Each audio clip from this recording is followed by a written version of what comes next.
कौन माई का लाल हमारे जैसान फोरलेंथ में 1 करोड़ रुपया पहले अपने गांव में पहला बार मर दे हमारे खेत 1 करोड़ में गाला साला फोरलेंथ पे हैं। वाह राजा वाह जिया बाप हो के तैसन। हाँ पहले हो फोरलेंथ का पैसा तो रुपया लुटावा पूरा का करे के कि लुटावा का करे के तो ही राजा बोलवा। हमसे गांव में कौन बढ़िया का माई का लाल के उपायदा नहीं नहीं नहीं नहीं अब तो ही बड़का पैदा बलवा तो ही बड़का पैदा पा गल फोरलेंथ का पैसा ना तब तू राजा हो गल हम जानती। तो राजा नहीं तब भिखारी है राजा के घर सिल लोड़ा का कमी ना हो गई कमी लाएगी ना कुल अब कमी होई एक ही बाबा ना गांव में तो ही राजा आदमी हवा और तो बेकार हम कुल बेकार हो कुल चश्मा हम 10,000 का खरीदने बनवाई है। हाँ नया जमाना का चश्मा देखा इनकर देखा इनका रूप देखा नया जमाना का चश्मा ले लेवा मयो देखा तू तो कहा सोचा थी कि पगला का छोड़ के गल नीचे चवा। अरे तो राजा आदमी बाबा तो पहले चश्मा पहनी है घटिया पहनी है। हाँ बहुत राजा वहाँ देख रहे कैसे राजा तो राजा के बोल खड़े बाबा मस्त आदमी है ना लुटावा है तो क्या करे क्या लुटावा है तो का समझ में ना आता। अरे ये कि बाबा रोज आएगा तो रोज हमके 2 पैसे देला माने ला हमके। हाँ बाबा कहे हम देते हैं हम राजा हैं। हाँ राजा हमार खेत के 1 करोड़ रुपया मिलल 1 करोड़। अरे बाबा वो पैसा 1 करोड़ रुपया पूरा गर्मी फूकले पूरा गर्मी तो के फूकले करोड़ का बता दे पूरा चिल्ला चिल्ला के ए बा अब पैसा तो 1 करोड़ कबो खत्म ना होई जिंदगी भर खइबा लोग कई पूत खाई तो आज। हां खइबा तब ना खत्म होई सब खइबा गांवपुर के ना तब तो पैसा खत्म होई 4 लाइन वाला तब ना खत्म होई देख भाई कैसा रे लगा कवर हो गवा रखते ये गोदी हमार सोने का कुछ दिन 1 लाख खत्म 1 करोड़ में 1 लाख खत्म आंख बनवाई चश्मा लवा आई दोगन के भाई वाला देखला लेबे करे पैसा तो लेबे करे। हां मोच बस खत्म हो जाए ढेर दिन ना चली चला पूरा फोरलेंथ का माई का लाल पैदा हमारी मत 1 करोड़ 1 करोड़ का हमार खेत गला 1 करोड़ रुपया मिलला देखले हमार का 10 रुपया देखले ना रनी जा जिंदगी में 1 करोड़ रुपया दे बस करो बाबा बस करो हमारे देह में आग लगा बस करो यही से पागल बोलवे करना देखा ना कुल खयस्ता पर खत्म हो 1 करोड़ बहुत ज्यादा पैसा होला कई बक्सा पैसा हो 1 करोड़। खानदान कबो देखला ना 1 करोड़ अब देखले वो गर्मी फुकले आ लड़का दिन भर खटा था अब बैठ के दारू पिया तुम ये फिरंगी खानदान का लवंडा।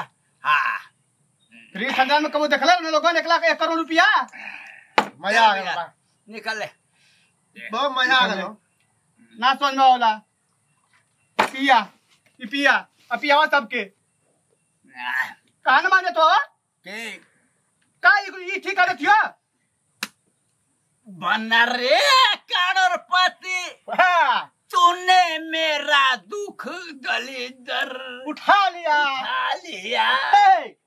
पीले पीले अमर राजा राजा ना कुल दोनों पगला ही ना पीले पीले अमर राजा जाड़ी सिगरेट वाले के पिया तो जा दे पिए दे पियान बाबा रोज को दे ठीक है बाबा जो राजा बोल बना तो ठीक है पियावा सबके यही तक मयो सोचो तेरे के पगला के भाई पगला के छोड़ के जाली देख के करोड़ रुपया पूरा फूंक देगा खाना ना देला का हो चिका था तो का था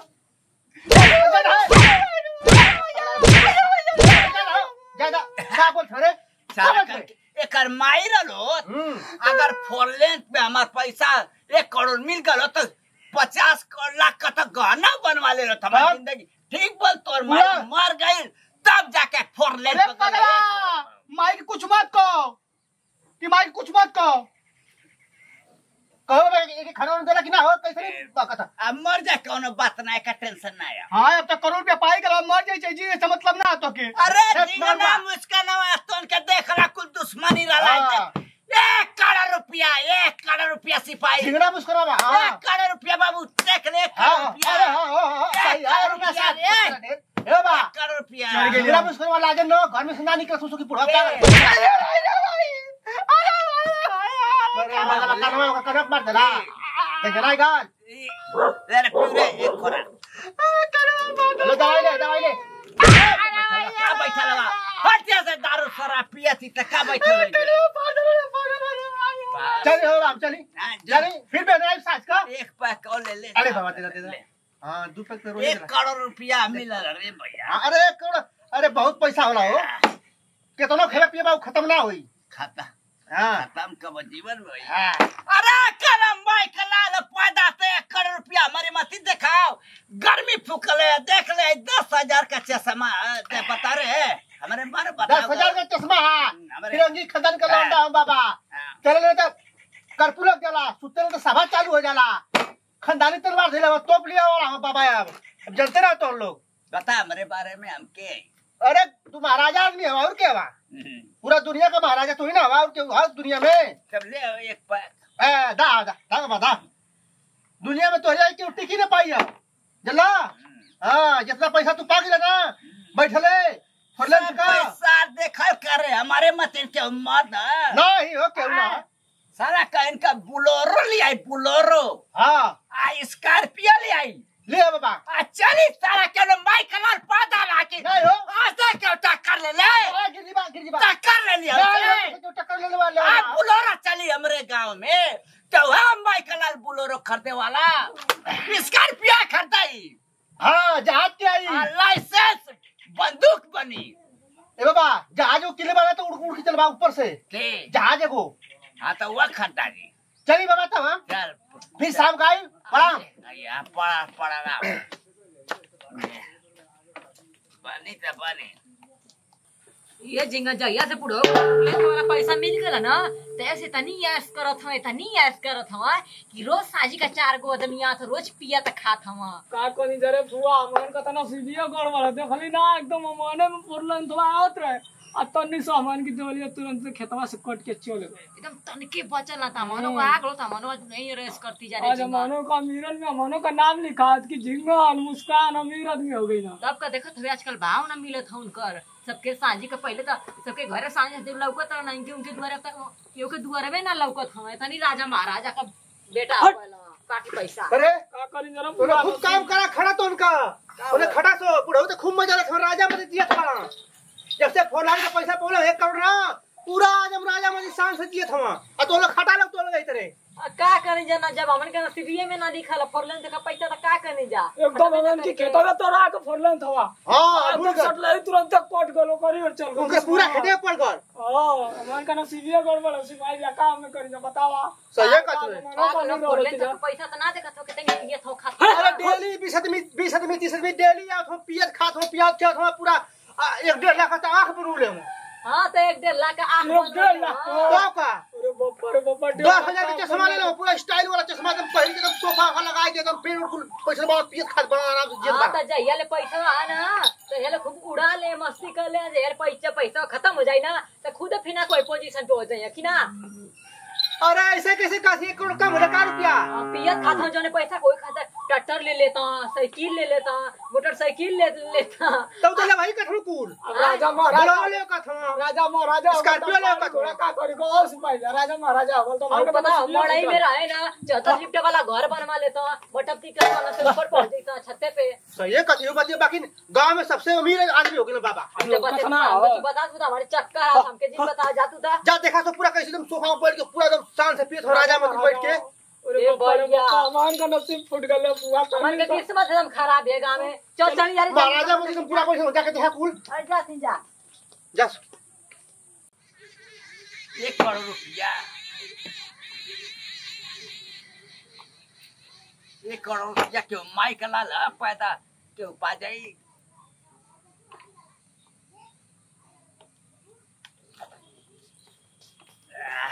मौका गोला तई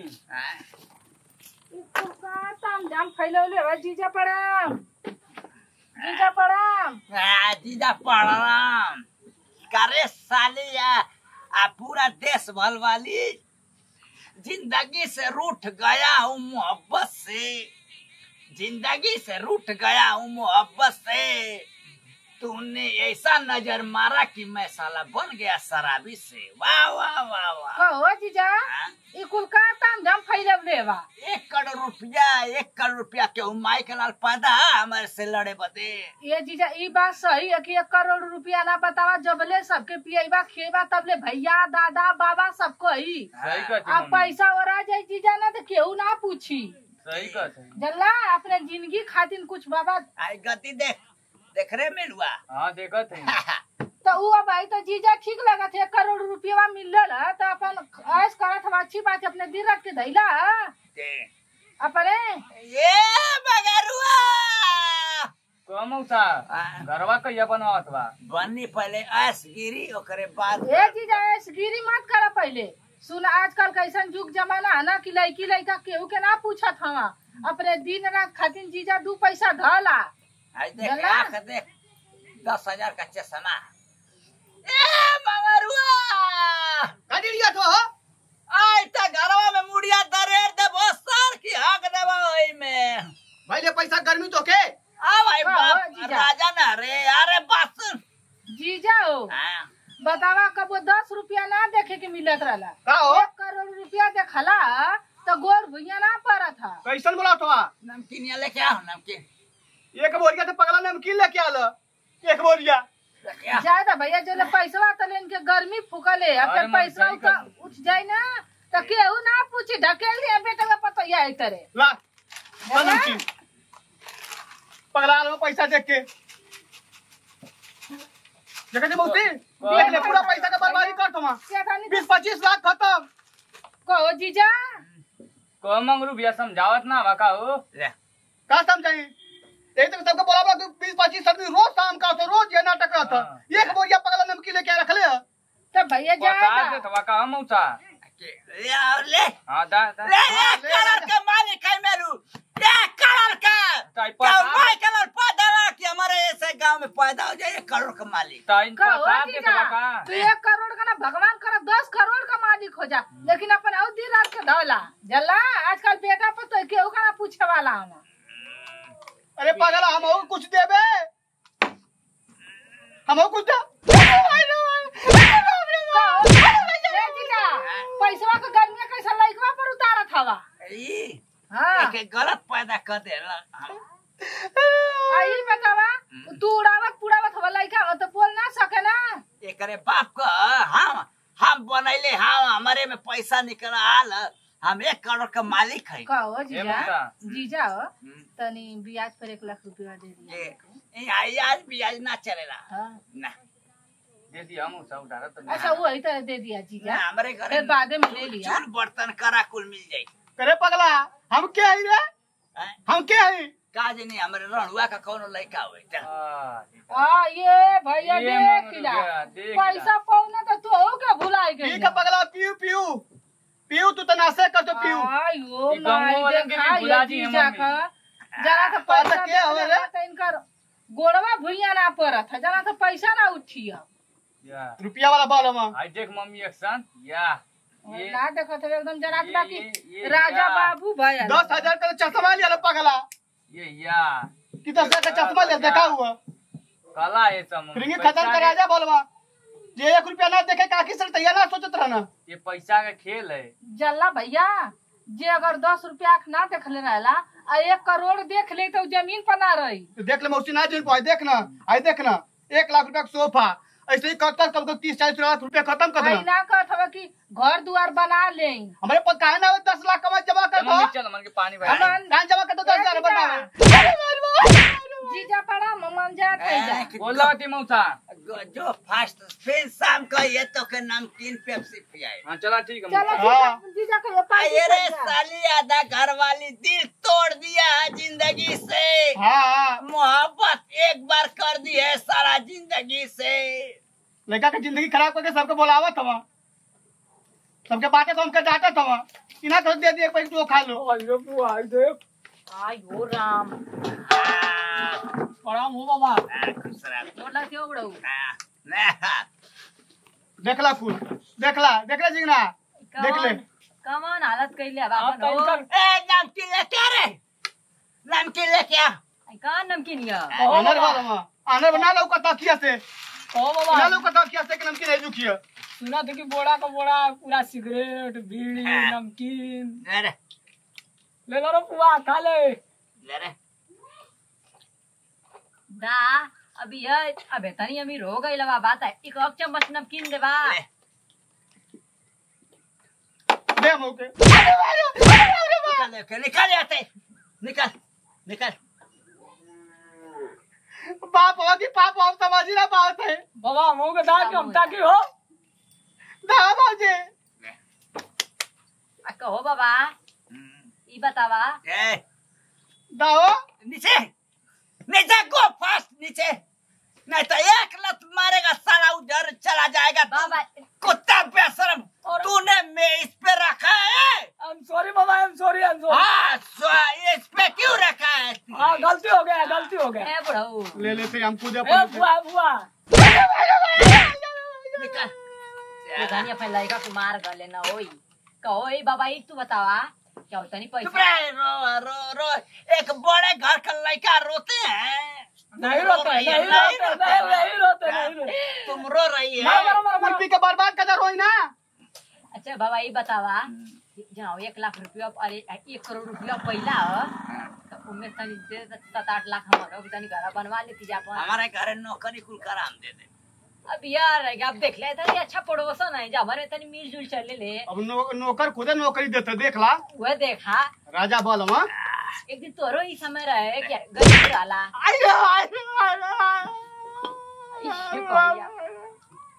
पर लड़का वा की कितनी मारत हो बाबा करोड़पति का लड़का रोएला रे।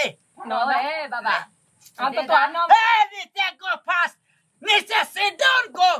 नीचे तुमने मेरे यहाँ पे रख दे, मेरे साल पे, मेरे कलेजा पर तुमने पैर रखवाई है रे।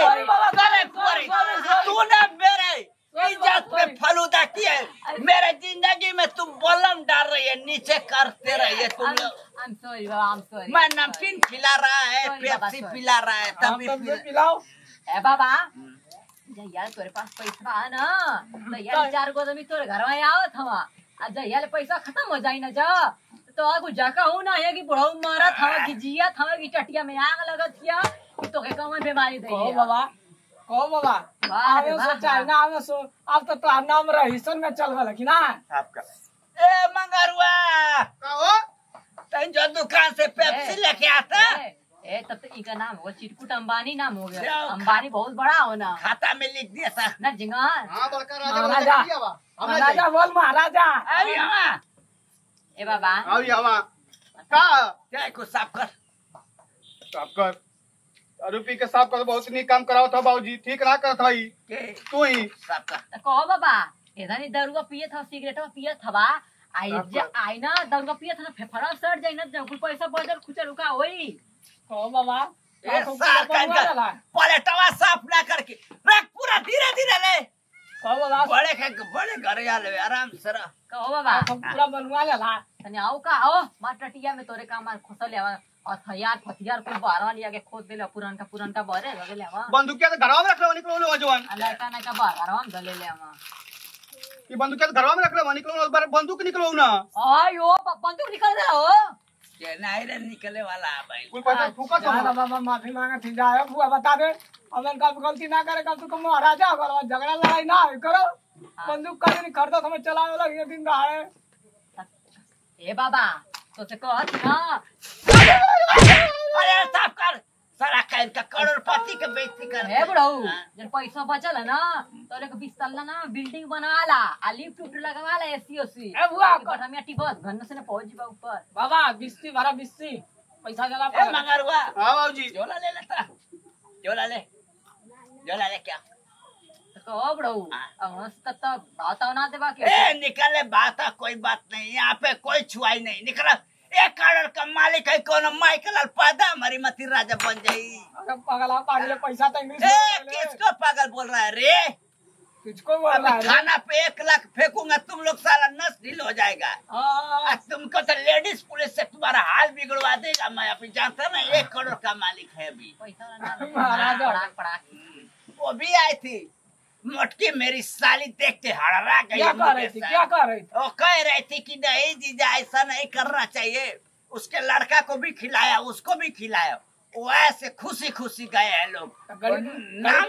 नाम ले रहे हैं गणित लोग। में नहीं बात करना था तो का 5-5 ठीक, अभी को ये नशा है दिल तोड़ने का और ये चला पैसा बाबूजी। उड़ाने का है। हम दे- लाओ कहाँ लेके जाता है ठीका पे जाते जा भर के लिया तो भर के दारू लिया तो बड़े बड़े बोलता ए, आई, आई, आई, आई। बता आई कुल फिर तोड़ा कुल फिर नया नया आई अरे पगला पगला रे चले चले बुढ़ऊ आ, ए गरीब बहुत भाव में रहा था तब हाँ ए हाँ बकुला मत हिलत हमा छोड़ दे खड़ा होकर बकुला मत हिलत हमा ए बुढ़ऊ ए, पूरा ठेका खरीद 1 करोड़ का मालिक है कौन मजाक ना राजा ज्यादा 1 करोड़ बोलती का मालिक टोरा खरीदा है तोरी मतीन हम आदमी के खरीद देबे ये हाँ। तोरे मतीन लड़का के हम बहने के भाई हाँ। पोछा लगा 2 मिनट से पैदा कर दे हमारी मत लाई तोरे मत लड़का 2 मिनट पैदा करे हाँ। करोड़पति का लड़का है नागरिक समझा दे तो 2-3 पटाखा लगा दे देखा बाबा है ना बोलत है ना खुदे पगला पागल कहिया पैसा वाला हवा ना बोलत है ना तो मन के फायदा जीन उठावा नहीं तो ना ऐसा थप्पड़ लगावे के ना क्यों दिया हो जाइबा बकुला मत हिलत हमा ठीक है ठीक है खरीदा जा रहा करोड़पति के यहाँ पे आई तूने बोला हटावा पहले मारने का बात कर रहा है तुम लोग बाबा हटावा यहाँ पे शान है शान लड़की घर में लक्ष्मी होनी गोड़ आगे ना के? करे जाला और लड़का हनुमान जी होला तो क्या मालूम ना हम आई बाबूजी हम आई हनुमान जी अरे बाबा रे बाबा का लड़की खातिर देवी दर्पण के ना के पूजेला और लड़कन खातिर मार देवी देवता पूजा सही कह दो ठीक है का ना लड़का को मारत तो हवा डोंट टच मी चप्पला आ गोड़ नीचे डोंट टच मी ई का डोंट टच मी नीचे अंग्रेजी बोल तो अंग्रेजी में बतिया तो चलो बच्चा पगला के जा पैसा जब तक मिल गया तब से अंग्रेज हो गया जा ठीक है जा जब ना चल जाता था का झूठ मूठ के दम लूट था तू ए चले चनिया से पगला के चलो तोरे बस के बस खेला खत्म हो तो अब ए बाबू भैया रईस चाचा में चलो तो जाओ कर रहे से रे चलो रईस चाचा ऐसा ही लुटावा बाल हो पैसा ना लुटावा रे जा का बा हमारे सुरत था ये मरती 4 मुक्का जन बच बच बोलो था ए बोलनी ना मन के गोदी दे रे गोजी दे ला कैसे रे 1 करोड़ रुपया जाएगा कहां जाया देखिया लेके चल ठीका पर अरे हिलना था तो एकदम लता डाल हो गया ठीका खरीदे 1 करोड़ का मालिक है हमारे घरे साला का कुछ आप साला घी में मछली बनी घी में मछली तलाई बकरा तलाई अब अरे निकल पगला घी में कहां तला ले मछली चाचा पकड़ साला करोड़पति का लड़का है तू ना चल नमस्ते प्रणाम सभी बच्चों समाज के पांच को प्रणाम और हमने वीडियो कॉमेडी चैनल में रोज सही को हंसा वाला शिक्षा वाला और इंटरटेनमेंट वाला वीडियो देखे के मिली तो आज के वीडियो तो आप लोग देखबे कहीं चाचा चाची की कैसे को बुड़को बना के पड़ल तुम्हें जमीन निकल गया तो पैसा पाए ला तो देखबे कैला लोग की ज्यादा पैसा पाए तो पूरा पगला गल पूरा ओके ख्याल ना होता कि ये पैसा का कहाँ इस्तेमाल करी कहाँ ना इस्तेमाल करी तुरंत पिए खाए लगल पूरा उड़ावे लगल तो ऐसा गलती आप लोगों के ना करे चाहिए आपके कोई भी से अगर पैसा मिला तो सोच समझ के उठावे चाहिए और जो वीडियो में गलती भले हम छोट नाती पोता बेटा सब माफ करिए हो बड़का भैया आज के वीडियो में आप लोग देखबे के ने भैया कि बाबा के फुरलेन का पैसा मिलल तो कितनी ज्यादा दारू शराब पियत रहना भैया आ गांव घर में केहू के चिंते रहना कि उनकर दुश्मन है के कहाँ का आदमी है के कहाँ का तो आप लोग से हाथ जोड़ की विनती है कि अगर आप लोग के फुरलेन तक का पैसा मिला था या आप लोग के पास ज्यादा पैसा तो के ज्यादा उड़ावे के ना चाहिए अपने दिन रात खातिर रखे चाहिए और अपने लड़कन के भविष्य के बारे में सोचे के चाहिए कहीं अपने घर से कुछ दूरी पे कहीं जमीन ले ले चाहिए काल के दिन अगर आप ना रह तो वो जमीन आपके लड़का के काम में आई और पढ़ाई लिखाई आपके अपने लड़कन के करावे चाहिए महंगा से महंगा स्कूल में एडमिशन करा दीजिए ताकि आपका लड़का पढ़ लिख के कुछ नाम कमाइया और आपका भी नाम कमाइया वीडियो में जन भी गलती बोले चाहे हमने की टीम से कोनो उल्टा शब्द बोला लो तो अपन छोट लगी बेट समझ के माफ कर जा और जैसे का प्यार दुलारा आशीर्वाद पूरा टीम पर मनेले वाणी वैसा ही का प्यार दुलारा आशीर्वाद वीडियो कॉमेडी गुरवा कॉमेडी चैनल पर मनेले रही हो जैसे विदाई अगली वीडियो में फिर मिल जाएगी मौसा जय हिंद जय भारत जय भोजपुरी समाज।